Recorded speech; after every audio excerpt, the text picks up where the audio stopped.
Sir എന്തുകൊണ്ട് ഇങ്ങനൊരു പ്രമേയം ചൂസ് ചെയ്തു? ഇപ്പം ഒരുപാട് ആളുകൾ ഇങ്ങനെ പറയാൻ മടിക്കുന്ന ഒരു പ്രമേയമാണിത്. അപ്പോൾ എന്തുകൊണ്ട് ഈ ഒരു പ്രമേയം ചൂസ് ചെയ്തു? പറയാനൊക്കെ മടിക്കുന്ന ഒരു കാര്യമാണിത്. അപ്പോൾ എന്തുകൊണ്ട് ഈ ഒരു പ്രമേയം ചൂസ് ചെയ്തു? ആളുകൾ പറയാൻ മടിക്കുന്ന വിഷയമായതുകൊണ്ടായിരിക്കില്ല, ഇങ്ങനൊരു സിനിമ ചെയ്യാമെന്നുള്ളൊരു തോട്ട് വരാതിരുന്നത് കൊണ്ടായിരിക്കാം. നമുക്ക് ഇപ്പം ഞാൻ ക്രിക്കറ്റ് മൂവി ചെയ്യുന്നു, 1993 എന്നുള്ള സിനിമ ചെയ്തപ്പോൾ അങ്ങനൊരു സിനിമ പറയാൻ മടിക്കേണ്ട കാര്യമില്ലല്ലോ. കാരണം ഇത്രയും ആളുകളുടെ ഇമോഷൻസ്, ഇത്രയും ആളുകൾക്ക് ഇമോഷണലി കണക്റ്റ് ആവുന്ന ഒരു സബ്ജക്റ്റാണ് ക്രിക്കറ്റ്. അപ്പം ഞാൻ 2013 ആ സിനിമ ഷൂട്ട് ചെയ്യുന്നത്. നമുക്ക് വേൾഡ് കപ്പ് കിട്ടുന്നത് 1983 അപ്പോൾ അത്രയും വർഷങ്ങൾ ഈ ഇമോഷനിലൂടെ കടന്നു പോയിട്ടുള്ള എത്രയോ മനുഷ്യരുണ്ട്. ഞാൻ ആ സിനിമ ചെയ്ത് കഴിഞ്ഞപ്പോൾ ആളുകൾ പറഞ്ഞു, ഇതെനിക്ക് എൻ്റെ കഥയാണ്, അല്ലെങ്കിൽ ഞാൻ പറയാനിരുന്ന കഥയാണ്, എനിക്കത് ചെയ്യേണ്ടിയിരുന്ന സിനിമയാണ്. നിങ്ങളുടെ സിനിമ കണ്ടു കഴിഞ്ഞാൽ എന്നോട് വിപിൻ ജയ് ഹേ ചെയ്ത വിപിൻ പറഞ്ഞു, ചേട്ടാ ഞാൻ ഈ പടം കണ്ട് കരഞ്ഞു പോയി, കാരണം ഞാൻ പറയാനിരുന്ന സിനിമയായിരുന്നു എന്ന് പറഞ്ഞു. അപ്പോൾ അത് പറയാൻ താല്പര്യമില്ലാത്തൊരു കഥയായതുകൊണ്ടല്ലോ, അപ്പോൾ അതൊരു തോട്ട് വന്നില്ലായിരിക്കും ആളുകൾക്ക്.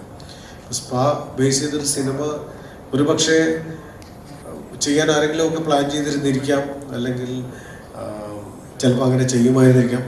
അങ്ങനൊരു തോട്ട് വന്നില്ല, അതുകൊണ്ടായിരിക്കും അത് ചെയ്യാതിരുന്നത്. അത് പറയാതിരിക്കേണ്ട ഒരു കാര്യമില്ല, അല്ലെങ്കിൽ അത് ബേസ് ചെയ്തൊരു കഥ കിട്ടിയിട്ടുണ്ടാവില്ലായിരിക്കും, അങ്ങനൊരു തോട്ട് വന്നിട്ടുണ്ടാവില്ലായിരിക്കും. അതുകൊണ്ടായിരിക്കും ഇൻ്റർനാഷണലിലേക്ക് സ്പാ ബേസ് ചെയ്തിട്ടുള്ള സിനിമകൾ വന്നിട്ടുണ്ട്, ഹിന്ദിയിലും വന്നിട്ടുണ്ട്. പക്ഷെ വേറൊരു തരത്തിലുള്ള അതൊരു ഡാർക്ക് സൈഡായിരുന്നു. ഒരു പെൺകുട്ടി അവളുടെ ഒരു സ്പാ തെറാപ്പിസ്റ്റായിട്ട് ജോലി ചെയ്യുന്ന ഒരു പെൺകുട്ടി അവളുടെ ഫാദറിനെ അന്വേഷിച്ച് നടക്കുന്ന ഒരു കഥ, അനുര കശ്യപിൻ്റെ ഒരു സിനിമ വന്നിട്ടുണ്ട്. അത് കുറച്ചുകൂടെ ഒരു ഇമോഷണൽ കൈൻഡ് ഓഫ് കുറച്ചൊരു അക്കാഡമിക് സ്വഭാവമുള്ള ഒരു സിനിമയാണ്. ഞാൻ പക്ഷേ ഈ സിനിമയെ കുറച്ചുകൂടെ ഒരു ഫൺ, ഒരു ആളുകൾക്ക് തിയേറ്ററിൽ ഒരുമിച്ചിരുന്നിരിക്കുമ്പോൾ ഒരു തിയേറ്റർ എക്സ്പീരിയൻസ് കിട്ടാൻ വേണ്ടി ആളുകൾ ഒരുമിച്ച് ചിരിക്കാൻ വേണ്ടി ഒരുമിച്ച് ചിലപ്പോൾ ചിരിക്കുമായിരിക്കാം, ചിലപ്പോൾ ആളുകൾ ഒരുമിച്ച് തലയിൽ കൈവയ്ക്കുമായിരിക്കാം. അപ്പോൾ പലതരത്തിലുള്ള ഇമോഷൻസ്, ഇതൊരു ഭയങ്കര സാഡായിട്ടുള്ള ഇമോഷൻ, അത്തരത്തിലുള്ള സീക്വൻസുകളില്ല. പക്ഷേ ആളുകൾക്ക് ചിരിക്കുകയോ അമ്പരക്കുകയോ അല്ലെങ്കിൽ തലയിൽ കൈവയ്ക്കുകയോ ഒക്കെ ചെയ്യുന്ന തരത്തിലുള്ള സീക്വൻസുകളുള്ളൊരു സിനിമയാണ്. ആ സിനിമ എനിക്ക് അങ്ങനെ തോട്ട് വന്നപ്പോൾ ഞാൻ ചെയ്തു എന്നേ ഉള്ളൂ. ഇതെനിക്ക് 2015 എനിക്ക് ഇതുമായിട്ട് ബന്ധപ്പെട്ടൊരു ചെറിയ ഒരു തോന്നൽ വന്നതാണ് ഈ സിനിമ. ഇപ്പോൾ കഴിഞ്ഞ 10 വർഷത്തിന് ശേഷമാണ് ഞാൻ സിനിമ ചെയ്യുന്നത്. അല്ലാതെ പെട്ടെന്നൊരു ദിവസം സ്പാ ബേസ് ചെയ്തൊരു സിനിമ വന്നതല്ല. ഇതിങ്ങനെ വിത്ത് പാകി ഒരു 10 വർഷം എടുത്തു എന്ന് മാത്രമാണ് സിനിമ ചെയ്യാനായിട്ട്. ഇപ്പം ഈ ഒരു പേര് വെച്ചായാലും ഇപ്പം കമൻറ്റ് ബോക്സിലൊക്കെ ആയാലും ഒരുപാട് ആളുകൾ വന്ന് അശ്ലീലമായിട്ടുള്ള കമൻസും കാര്യങ്ങളൊക്കെ ഇടുന്നുണ്ടാവും വിളിക്കാനായിട്ട് തന്നെ. അപ്പോൾ അവരോടൊക്കെ ഈ സമയത്ത് എന്താണ് പറയാനുള്ളത്?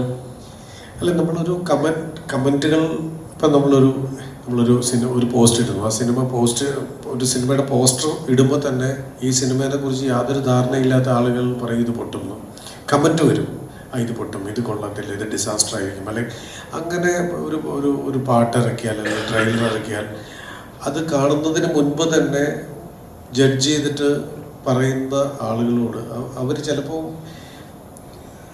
അതങ്ങനെ പറയുന്നതാണ്. നമ്മളത് ശ്രദ്ധിക്കേണ്ട ആവശ്യമില്ല. നമ്മൾ ചെയ്യുന്ന പ്രോഡക്റ്റ് നമ്മൾ സിനിമ ഇറക്കി വിടുക. ഞാൻ എത്രയോ വർഷങ്ങളായിട്ട് ഈ ഫീൽഡിൽ നിൽക്കുകയാണ്. അപ്പോൾ നമ്മൾ അങ്ങനെ പറയുന്ന ഒരു കമൻറ്റുകളും ശ്രദ്ധിക്കേണ്ട ആവശ്യമില്ല. അത് അവരുടെ തോന്നലാണെങ്കിൽ പറഞ്ഞുകൊള്ളട്ടെ.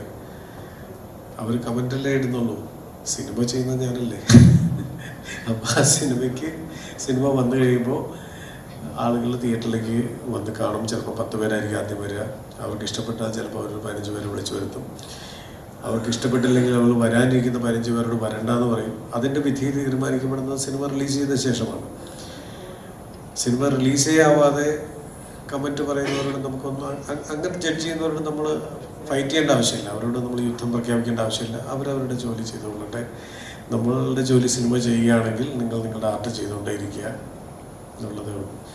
സാറേ, സ്പാ എന്ന സിനിമ ചർച്ച ചെയ്യുന്നത് ശരിക്കും പറഞ്ഞാൽ അവിടെ ഒരു ബിസിനസ് വശമാണോ, അതായത് സ്പാ എന്ന ഒരു മേഖലയുടെ ബിസിനസ് വശത്തെ കുറിച്ചാണോ, അതോ അവിടെ എത്തുന്നവരുടെ മാനസിക വികാരങ്ങളെ കുറിച്ചാണോ ചർച്ച ചെയ്യുന്നത്? സ്പാ എന്ന് പറയുന്ന സിനിമ അത് അത് ചില മൊമെന്റ്സ് ആണ്, അതായത് മനുഷ്യർ തമ്മിലുള്ള ഇന്ററാക്ഷൻസ് ആണ്. മനുഷ്യർ, കഥാപാത്രങ്ങൾ തമ്മിൽ, മനുഷ്യർ തമ്മിലുള്ള ഇന്ററാക്ഷനാണ് അതിനകത്ത് പറയുന്നത്. കുറച്ചുകൂടെ ഡയലോഗ് ഓറിയൻറ്റഡ് ആണ്. പലതരം മനുഷ്യർ, ഇപ്പോൾ പലതരം മനുഷ്യർ തമ്മിലുള്ള